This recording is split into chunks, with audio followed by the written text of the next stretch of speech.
Hello, champions! Welcome to all of you again as we were solving or studying electricity chapter from term to class 10th. Okay, champions. तो इसके पहले lectures में हमने बहुत सारी चीज़ें डिस्कस कर ली हैं ऑलरेडी, है ना। ओम्स लॉ, लास्ट लेक्चर में हमने ओम्स लॉ पढ़ा था और उससे रिलेटेड क्वेश्चंस करवाऊंगा मैं आज के लेक्चर में। मैंने प्रॉमिस किया था आपको, सो मैं आपके लिए क्वेश्चंस लेके आया हूँ और बहुत अच्छी बुक से लेके आया हूँ। एस.सी. वर्मा जी की बुक से क्वेश्चंस लेके आया हूँ आपके लिए, सो जो कि बहुत यूज़फुल होते हैं और आपका सारा कॉन्सेप्ट उन क्वेश्चन से क्लियर भी हो जाता है। So without wasting time pen और कॉपी उठा लीजिए बच्चों, फटाक से, है ना। अगर नींद से अभी भी उठे हैं तो फ्रेश अप करके आ जाइए, जल्दी जल्दी पेन और कॉपी उठा लो, मेरे साथ स्टार्ट हो जाओ। So let's start. ओके, चलिए क्वेश्चन नंबर 1 क्या कहता है। Question number 1, a 2 volt cell is connected to a 1 ohm resistor. Question number 1 का सबसे पहले हम क्या लिखेंगे, फिजिक्स को सॉल्व करने का, फिजिक्स न्यूमेरिकल को सॉल्व करने का सबसे बेस्ट मेथड है बच्चों। सबसे पहले आप क्या लिखिए, गिवन लिखिए। whatever you have to given in the question just write down, ठीक है। वोल्ट को हम V से डिनोट करते हैं, ठीक है। 2 वोल्ट हमको गिवन है voltage. You can also say potential difference, है ना। Connected to a 1 ohm resistor. Resistor मैंने बताया था, रेजिस्टेंस हमने पढ़ा था लास्ट क्लास में। तो रजिस्टर दिया हुआ है 1 ओम का, मतलब रेजिस्टेंस गिवन है हमको। आपसे पूछ रहा है how many electrons come out of the negative terminal of the cell in 2 minutes. Time given है हमको 2 मिनट्स। इन 2 मिनट्स हमको फाइंड आउट करना है how many electrons come out. अब इलेक्ट्रॉन्स है तो ऑब्वियस सी बात है, कहाँ से निकलेंगे इलेक्ट्रॉन्स, नेगेटिव टर्मिनल से आते हैं ना। नेगेटिव टर्मिनल से इलेक्ट्रॉन्स जो हैं बाहर निकलते हैं, तो ऑब्वियस सी बात है। तो क्वेश्चन में भी पूछ रहे हैं कि नेगेटिव टर्मिनल से कितने इलेक्ट्रॉन बाहर निकलेंगे जब ये सारी चीजें दी हुई है। तो चलिए फटाक से मैं ओम्स लॉ लगा देता हूँ। सॉल्व कैसे करना है, सॉल्यूशन एग्जाम पैटर्न क्या है, कैसे सॉल्व करना है। जब सबसे पहले आप फॉर्मूला लिखेंगे कि कौन कौन से यहाँ पे फॉर्मूलाज यूज होंगे आपके। तो सबसे पहले ओम्स लॉ यूज होगा, तो ओम्स लॉ क्या हो जाता है, V = IR, ये ओम लॉ हो जाता है। सेकंड आप करंट का फॉर्मूला Q/T, तो ये 2 फॉर्मूले आपके यूज होंगे इस क्वेश्चन में। Now you can right solution. Solution कैसे सॉल्व करेंगे, सबसे पहले देखिए हमको नंबर ऑफ करेंट्स निकालने के लिए, अच्छा नंबर ऑफ करेंट्स निकालने के लिए नंबर ऑफ करेंट्स मतलब n की वैल्यू फाइंड आउट करनी रहती है। तो n की वैल्यू कहाँ से फाइंड आउट होगी, पहले तो ये फॉर्मूला लगेगा I = Q/T and Q = NE, quantization. यहाँ से आपकी नंबर ऑफ इलेक्ट्रॉन की वैल्यू फाइंड आउट हो जाएगी, ठीक है। तो V = IR, सबसे पहले हम फॉर्मूला पुट करेंगे। V की वैल्यू कितनी दी हुई है, 2 वोल्ट। I की value we can find out from it and R की value 1। Therefore I = 2 ampere. Current की यूनिट क्या होती है, एम्पियर, तो डायरेक्ट आप एम्पियर लिख दीजिए, ठीक है। After that you can apply I = Q/T and Q = N electron, number of electrons into electron, charge on electron upon T। You know that एक इलेक्ट्रॉन में कितने चार्जेस होते हैं, है ना। करंट की वैल्यू हमको आ चुकी है, तो I के प्लेस पे मैं यहाँ पे 2 पुट करूँगा। N की हमको वैल्यू फाइंड आउट करनी है। E की जगह पे 1.6 × 10⁻⁻19 इतने चार्जेस होते हैं एक इलेक्ट्रॉन में। T की वैल्यू 2 मिनट है, तो 2 को हम क्या करेंगे 60 सेकेंड में चेंज कर देंगे, ठीक है। मिनट को हम क्या करेंगे 60 सेकेंड में चेंज कर देंगे, तो 2 × 60 सेकेंड्स में आ गया। Now you can solve this question. Number of electron आपको मिल जाएगा, कैसे मिल जाएगा, ये 2 2 जा 4 हो जाएगा, इंटू 60 हो जाएगा, डिवाइडेड बाय 1.6 × 10⁻⁻19। यहाँ से देखिए पॉइंट हटाइए, 1 0 यहाँ पे और बढ़ जाएगा, है ना। ये 10⁻⁻19 ऊपर जाके क्या हो जाता है, ऊपर जाके हो जाता है 10⁻+19। क्लियर है, +19। अब 4 1 जा 4 4 4 जा 16, 2 2 2 जा 4, 2 300 जा हो जाएगा एंड 2 150 जा, 2 1 जा 2, 2 150 जा, तो answer therefore your answer will be 150 into 10.19, या फिर आप इसको ऐसे लिख सकते हो कि 1.5 इंटू 10⁻21 इलेक्ट्रॉन्स। तो इतने number of electrons you will get from the negative terminal. Video को पॉज कीजिए और सॉल्व कर लीजिए। ओके चैंपियंस, तो आप लोगों ने नोट कर लिया। Next question number 2। Question number 2 क्या कहता है? क्वेश्चन नंबर 2 कहता है कि 6 volt battery is connected. Again आप क्या कीजिए, गिवन लिखिए। You have to write given that 6 volt battery, that means potential difference is 6 volt, or you can say voltage, and 6 volt battery is connected across a 5 ohm resistor. This time your resistor is 5 ohm. ठीक है। Next, calculate the current passing through the register. Register से कितनी current pass हो रही है, आई की value find out करनी है। तो very simple, V is equal to I R formula लगा दीजिए। I इज इक्वल टू क्या हो जाएगा, V बाय आर हो जाएगा। V की वैल्यू है 6, R की वैल्यू 5, तो I इज इक्वल टू कितना हो गया, 1 पॉइंट डिवाइड करेंगे कितना आएगा, 1.2 है ना, 1.2 एम्पियर। ये करंट की वैल्यू आ गई। Very easy question. ठीक है, क्वेश्चन नंबर 3 सॉल्व करें। क्वेश्चन नंबर 3 में क्या गिवन है? क्वेश्चन नंबर 3 में क्या गिवन है? When 24 volt battery is connected to a resistor, ठीक है, 24 वोल्ट बैटरी मतलब potential difference this time 24 volt एक रजिस्टर से कनेक्टेड है। रजिस्टर की वैल्यू गिवन नहीं है। The current in it is 0.4 ampere. This time you have to given value of current, that is 0.4 ampere. What is the resistance of the resistor? You have to find resistance this time, and also you have to find what would be the current through it when it is connected to a battery of 6 volt. ठीक है, चलिए सबसे पहले first part हम solve करते हैं ना। First part solve करेंगे। अब तो समझ में आ गया, डायरेक्ट सॉल्व करेंगे। V is equal to I R, यहाँ से R की वैल्यू फाइंड आउट करना है, V बाय आई हो जाएगा। R इज इक्वल टू क्या हो जाएगा, V की वैल्यू 24 एंड I की वैल्यू 0.4। पॉइंट हटा दूंगा मैं यहाँ से। अगर जैसे ही डेसिमल हटाता हूँ तो ऊपर एक जीरो इंक्रीज हो जाएगा। 2 2 जा 4, 2 120 जा 260 जा, है ना। तो R इज इक्वल टू कितना आ गया, 60 ओम आ गया। क्लियर है।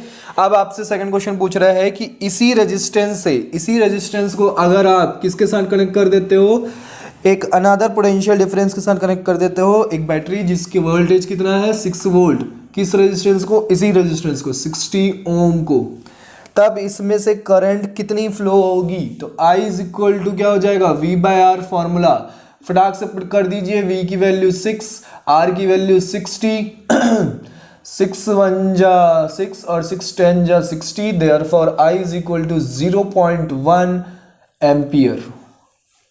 अगर इस रेजिस्टेंस को हम 6 वोल्ट की बैटरी से कनेक्ट कर दें तो करंट क्या हो जाएगा, कम हो जाएगा, क्योंकि वोल्टेज कम हो गया ना। सिंपल सा लॉजिक है। अरे भाई V जो है, ओम्स लॉ भैया ने क्या बताया था हमको, ओम अंकल ने हमको बताया था कि V जो है I के डायरेक्टली प्रोपोर्शनल होता है। तो यहाँ पे जब आप क्या कर रहे हो, V की वैल्यू को कम कर दे रहे हो तो I की वैल्यू भी क्या हो जाएगी, ऑब्वियसली कम हो जाएगी, है ना। चलिए नेक्स्ट एक और क्वेश्चन आपके लिए लेके आया मैं। Question number 4। Given that what you have to given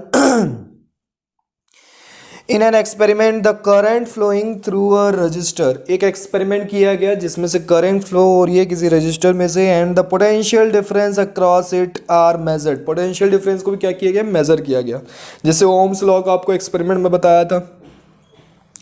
The values are given below। values given है, show that these values confirm Ohm's law and find the resistance of the resistor। ठीक है, चलिए सबसे पहले जो वैल्यूज़ है उनको लिख लेते हैं। I in ampere end voltage in volt. ठीक है, पोटेंशियल डिफरेंस इन वोल्ट। तो एम्पियर की है 1.5, 2.0, 2.5 एंड 3.0। वोल्टेज हमको कितना गिवन है, 4.0 एंड 6.0 एंड 8.0 एंड 10.0 एंड 12। तो आपको सबसे पहले क्या करना है, आपको बोला है कि कंफर्म करना है कि ये जो वैल्यूज़ है ओम्स लॉ को क्या करती हैं, वेरीफाई करती हैं। ठीक है, this values confirm Ohm's law. कैसे कंफर्म करेंगे, कुछ नहीं करना है।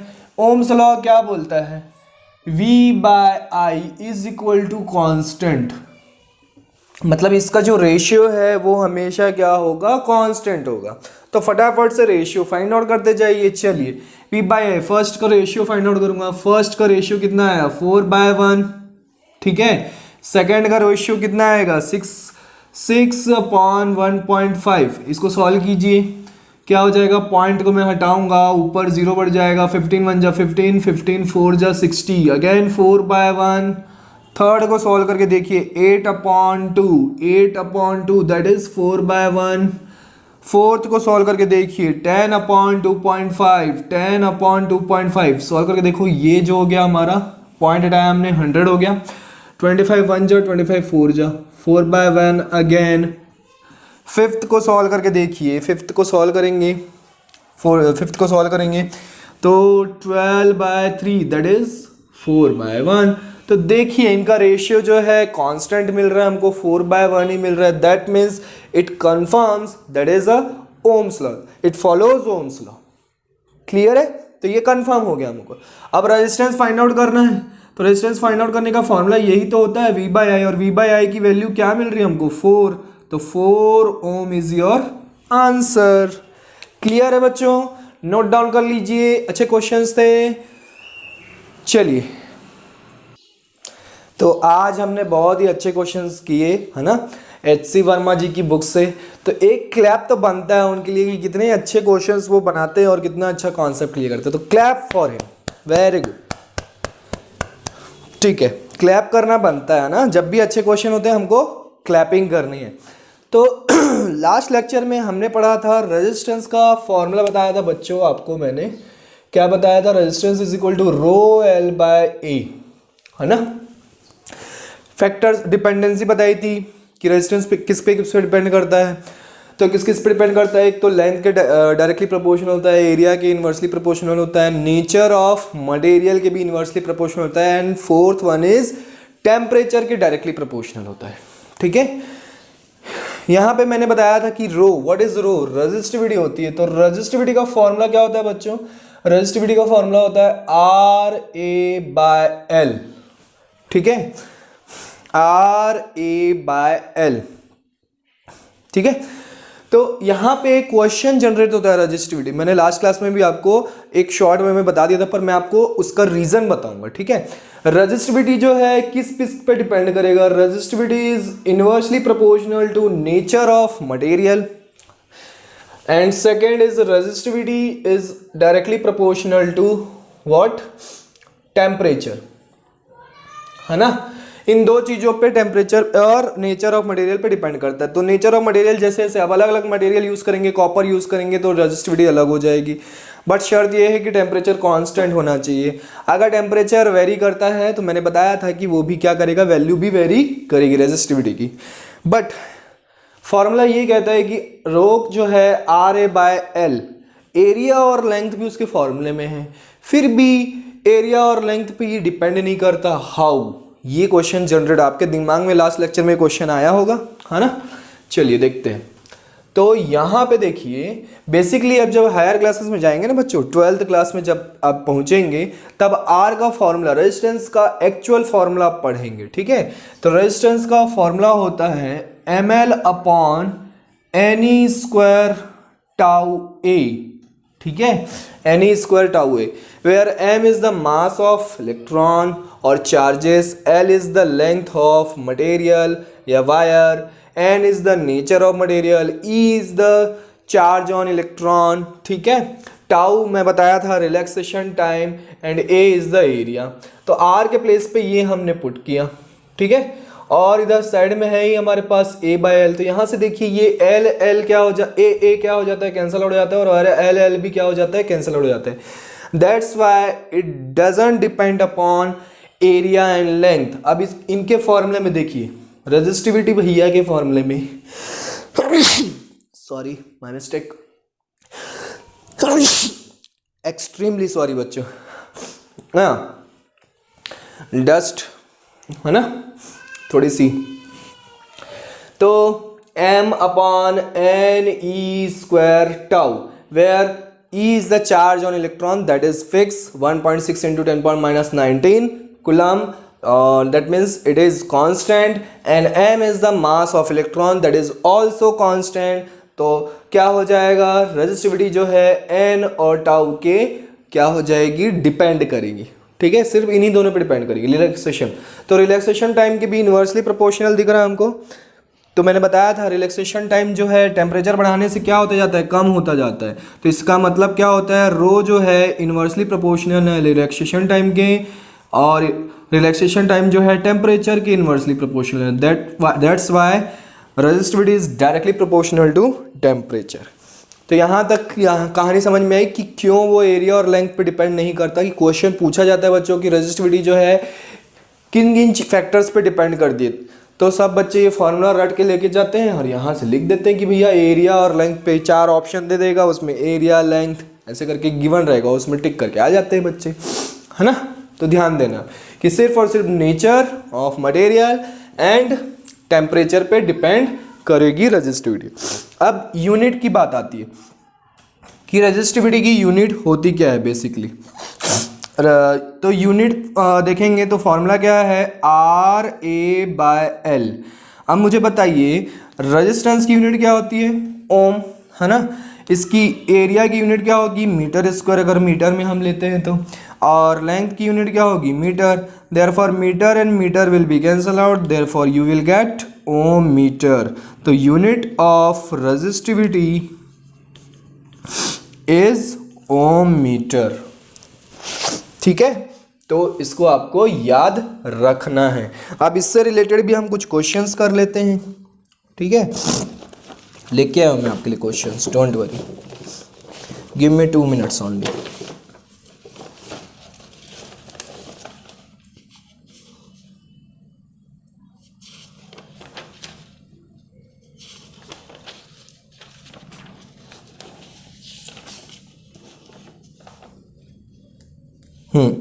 चलिए, एक कॉपर वायर होती है, एक कॉपर वायर है जिसकी लेंथ कितनी है, सबसे पहले गिवन लिखेंगे हम, है ना। A copper wire of length that is 2 metre, तो L is equal to 2 metre you have given, and area of cross section, area of cross section how much, 1.7 into 10 to the power -6 metre square, ठीक है।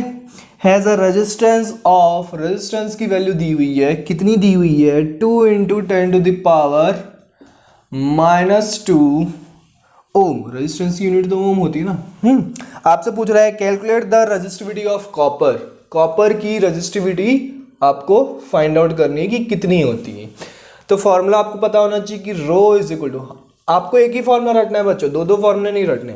आपने क्या रटा था, rho L by A, R is equal to rho L by A, ये याद रखिए, ठीक है।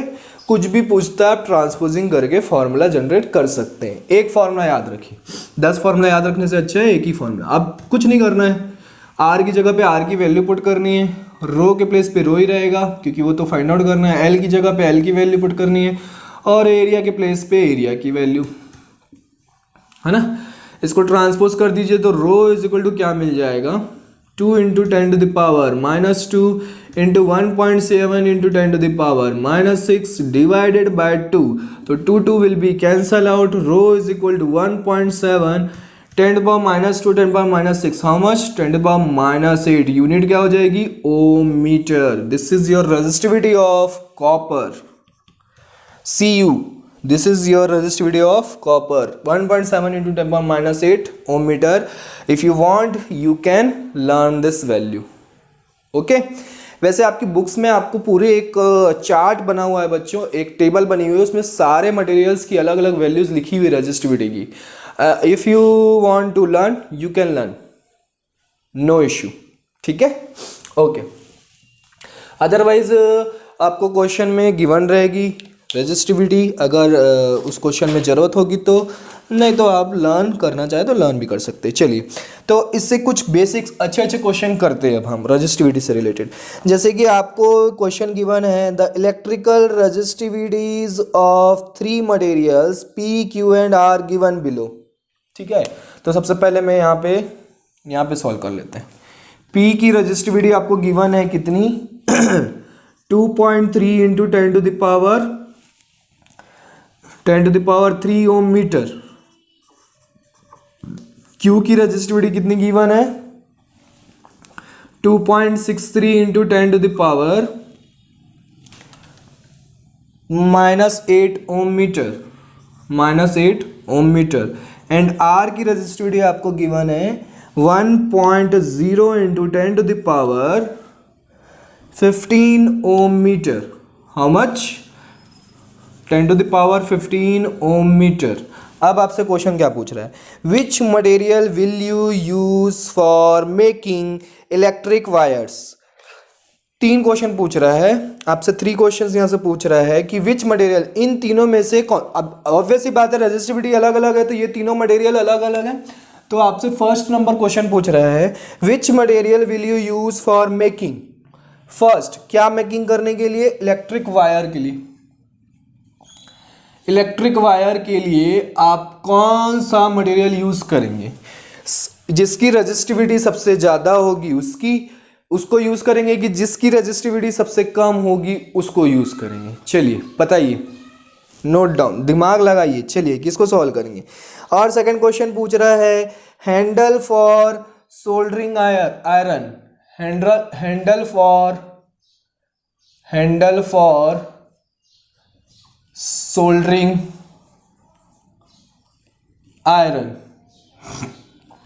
है ना। चलिए थर्ड ऑप्शन क्या कह रहा है, सोलर सेल्स के लिए आप कौन सा मटेरियल यूज करेंगे। फटाक से बताइए, सोचिए, दिमाग लगाइए, क्या होगा answer. Give reasons also, you have to given your reasons in your answer, ठीक है, क्लियर है। चलिए बताइए बताइए किसको यूज करेंगे,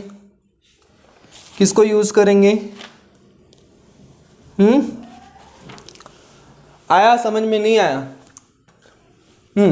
चलिए मैं बताता हूँ।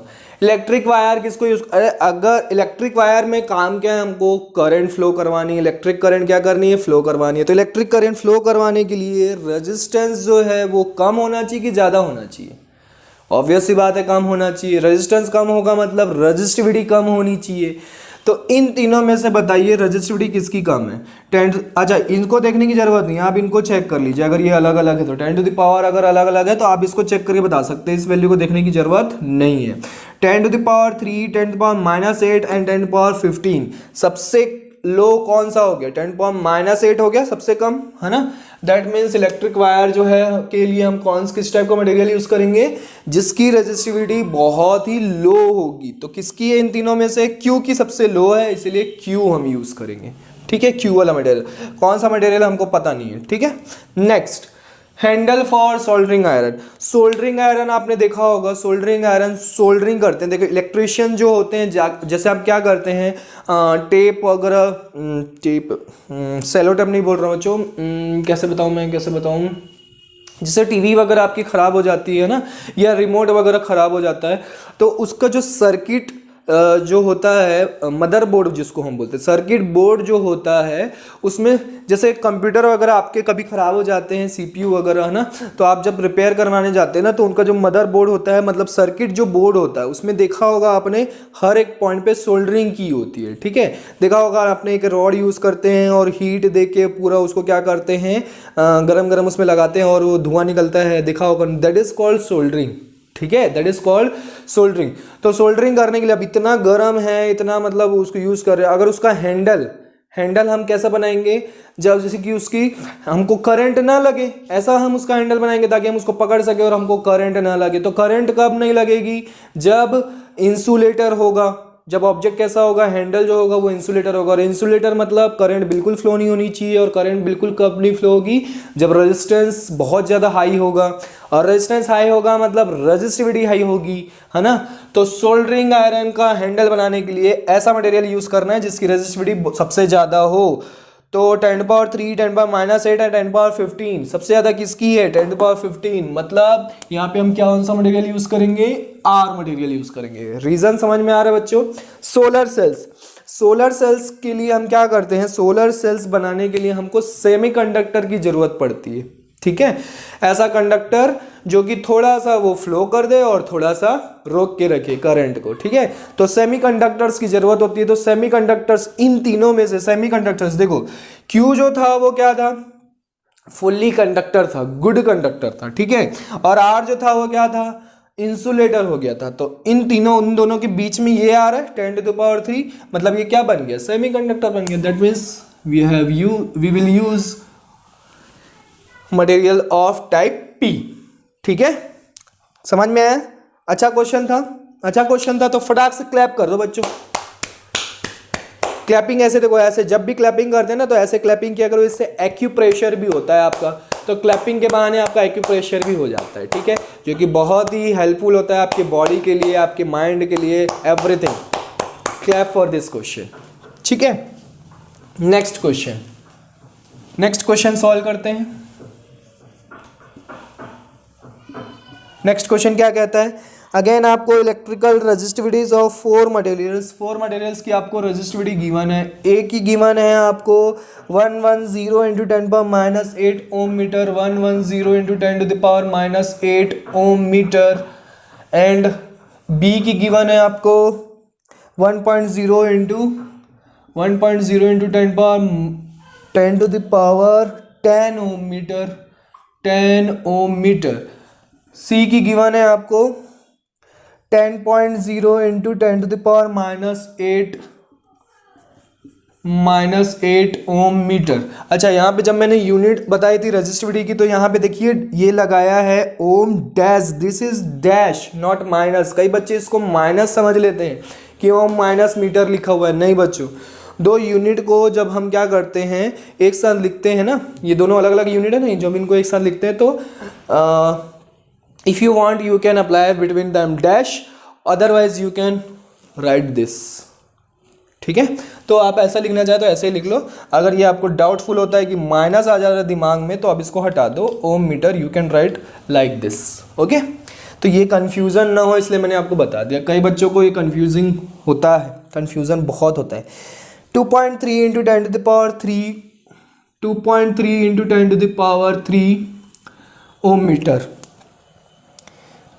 ठीक है। चलिए, which material is good conductor, register. चलिए इसमें क्या क्या बताना है। सबसे पहला बताना है कौन सा मटेरियल है कि जो गुड कंडक्टर है, गुड कंडक्टर। अगेन वही स्टोरी है, गुड कंडक्टर कौन सा मटेरियल है। सेकेंड आपको बताना है कि रजिस्टर कौन सा है। थर्ड आपको बताना है कि इंसुलेटर कौन सा है। एंड फोर्थ आपको बताना है कि सेमीकंडक्टर कौन सा है। चलिए अब तो आपको बन जाएगा, फटाक से बताइए और रीजन कमेंट कीजिएगा फटाफट, ठीक है।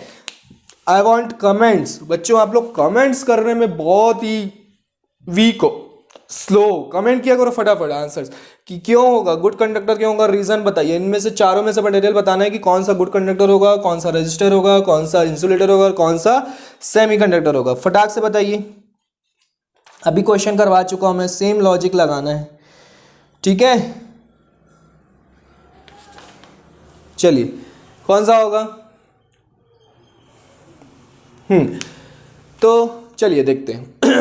बताइए, गुड कंडक्टर मतलब जो अच्छे से करंट को फ्लो करवा सके, उसी को हम गुड कंडक्टर बोलेंगे। तो जो अच्छे से करंट को फ्लो कौन करवा पाएगा, जिसका रेजिस्टेंस लो होगा। जिसका रेजिस्टेंस लो होगा उसकी रेजिस्टिविटी भी लो होगी, है ना। तो गुड कंडक्टर मतलब रेजिस्टिविटी जो है वेरी लो होनी चाहिए। तो सबसे लो रेजिस्टिविटी किसकी है, सबसे पहले चेक कर लो 10 to the power -8, 10 to the power 10, 10 power -8, 10 power 3, है ना। तो 10 पावर 10 और 10 पावर 3 तो होंगे नहीं, 10 पावर -8 जो है सबसे छोटा हो गया। अब इन दोनों में देखो 10 पावर 8 -8 और इसमें भी 10 पावर -8। अब किसको कंपेयर करेंगे, अब नंबर्स को दिखेंगे। इसके पास है 110 और इसके पास 10.0 है, 100 नहीं है बच्चों, क्या है 10.0, हाँ 10.0 है। तो 10.0 को लिखने की जरूरत नहीं है, आप 10 ही लिख दो, 1.0 को आप 1 लिख सकते हो, ठीक है, ताकि कंफ्यूजन से आप भाग जाओ दूर। तो बताइए 110 में से और 10 में से कौन सबसे छोटा है, 10 छोटा है, इसका मतलब आंसर क्या होगा, सी इज द गुड कंडक्टर। तो सी हमारा हो गया गुड कंडक्टर, इसको काट दीजिए। बच गया कौन, ए बी डी। रजिस्टर कौन होगा, जिसकी रेजिस्टिविटी बहुत ज्यादा हाई होगी, नो बहुत ज्यादा हाई होगी रेजिस्टिविटी, तो वो तो इंसुलेटर होगा, वो रजिस्टर नहीं होगा। एकदम very high resistivity is called insulator. तो सबसे हाई रेजिस्टिविटी किसकी है, बी की है ना, सबसे हाई बी की है। तो बी जो होगा हमारा क्या हो जाएगा, इंसुलेटर हो जाएगा। तो बी भी कट गया आपका, क्योंकि 10 टू द पावर 10 है ना। बच गया कौन, ए और डी। अब ए और डी में से बताना है कि किसकी रेजिस्टिविटी हाई है। जिसकी रेजिस्टिविटी हाई होगी वो रेजिस्टर बन जाएगा, और जिसकी रेजिस्टिविटी लो होगी वो क्या बन जाएगा, सेमीकंडक्टर। सिंपल सा लॉजिक। तो किसकी है हाई, 10 पावर 3 और 10 पावर -8 किसकी है, किसकी है बताइए, फटाक से बताइए।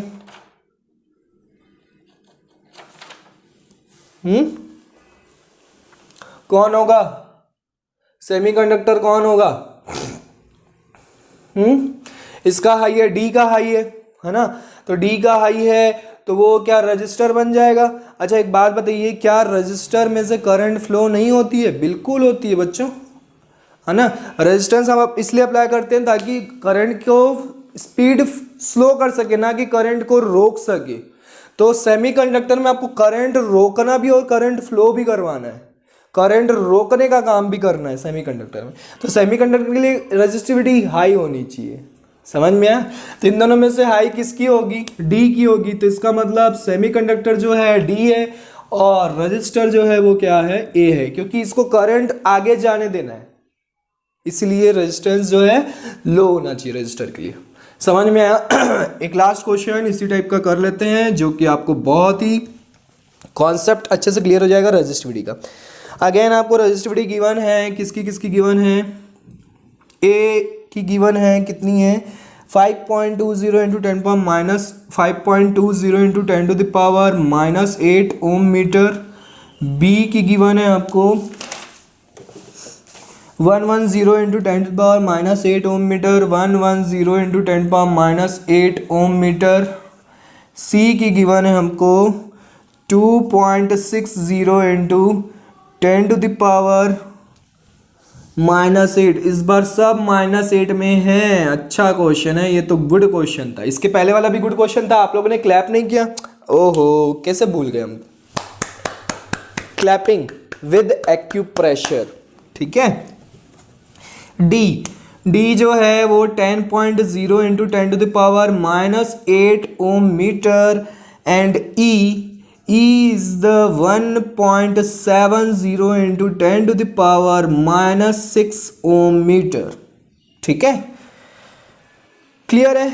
अब आपसे क्वेश्चन क्या पूछ रहा है, first question, which substance is the best conductor of electricity, which substance is the best conductor of electricity and why. तो बताइए इन पांचों में से कौन सा बेस्ट होगा। 10 टू द पावर -6 से के लास्ट, नो 10 पावर -8 ही है। अब इस बार आपको 10 टू द पावर वैल्यू जो है सेम है। अब आपको इसको नहीं चेक करना है, नंबर्स को चेक करना है। समझ में आ रहा है ट्रिक।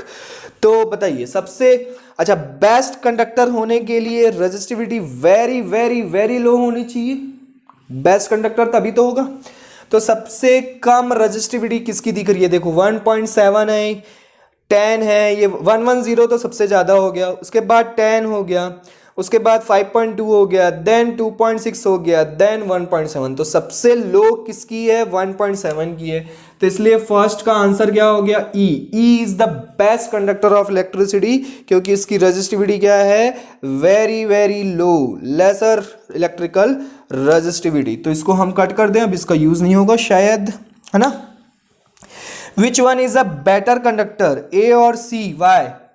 अच्छा, ए और सी में से कंपेयर करना है आपको कि कौन ज्यादा बेटर कंडक्टर होगा। तो कौन ज्यादा बेटर कंडक्टर होगा, सेकंड का आंसर होगा सी, है ना। क्लियर दिख रहा है, क्योंकि ए और सी में से सी की रेजिस्टिविटी कम है। रीजन आप ये लिख सकते हैं, ठीक है। Next question, which substance would you advise to used for making heating elements of electric irons, why. आप कौन सा सब्सटेंस यूज कर बोल रहे हैं कि which substance would you advise to be used making electrical heating elements of electric, ठीक है। इनमें से कौन सा सब्सटेंस आप एडवाइस करेंगे जो कि आपको क्या हो जाए, हीटिंग एलिमेंट ऑफ इलेक्ट्रिकल का बन जाए, ठीक है। हीटिंग एलिमेंट ऑफ इलेक्ट्रिक मतलब कि आप इलेक्ट्रिसिटी प्रोवाइड कर रहे हैं और वहां से क्या हो रहा है, हीट निकल रही है। तो हीट किस केस में निकलेगी, जब रजिस्टिविटी बहुत ज्यादा हाई होगी। मतलब बहुत ज्यादा हाई हो जाएगी वो तो इंसुलेटर हो जाएगा ना, बहुत ज्यादा हाई नहीं बोलेंगे। इनके कंपेयर में सबसे ज्यादा जिसकी रजिस्टिविटी होगी वही हमको अच्छा हीटिंग एलिमेंट देगा। क्लियर है कि नहीं। तो बताइए किसका है, बी का है। क्लियर दिख रहा है, 110। तो थर्ड का आंसर क्या हो गया, बी। रीजन समझ में आया। एंड लास्ट क्वेश्चन, फोर्थ का आंसर है, which two substances should be used for making electric wires, why. कौन से इनमें से कौन से दो सब्सटेंस है जो आप क्या करोगे, वायर, इलेक्ट्रिक वायर बनाने के लिए यूज करोगे, कौन से दो सब्सटेंस। तो क्लियर दिख रहा है कि सी एंड ई, है ना। सी एंड ई यूज करेंगे बच्चों हम, क्यों, क्योंकि सी और ई का क्या है, रजिस्टिविटी लो है, ई की सबसे ज्यादा लो है। तो अच्छा गुड कंडक्टर हो गया, तो पहले क्वेश्चन में हम बता चुके हैं। उसके बाद सी भी है जिसकी लो है ना, ज्यादा डिफरेंस नहीं है। देन तो फिर वो क्या होते जा रही है, इनमें से कंपेयर करके बताना है हमको, ठीक है। तो इसीलिए हम सी और ई आंसर लिख रहे हैं। क्लियर है बच्चों। तो यहाँ पे हमारा रजिस्टिविटी से रिलेटेड कॉन्सेप्ट क्लियर होता है और खत्म होता है। होप आपको बहुत अच्छे से समझ में आया होगा। प्रैक्टिस करना, और अगर कोई डाउट निकलता है तो कमेंट बॉक्स में कमेंट जरूर करना। और this is your good question, तो क्लैप फॉर दिस क्वेश्चन, ठीक है। वीडियो को पॉज करके नोट कर लो, मैं साइड हो जाता हूं। ओके, जैसा कि मैंने कहा है कि जैसे जैसे क्लास में हम पढ़ते जाते हैं साथ में आप राइट डाउन करते जाना है। ऐसा नहीं कि स्क्रीनशॉट निकाल के छोड़ते गए और मेमोरी फुल करते गए मोबाइल की। No, don't do that. तो पढ़ाई करते रहो, प्रैक्टिस करते रहो और डाउट्स निकालते रहो। Bye bye, take care, see you in the next lecture.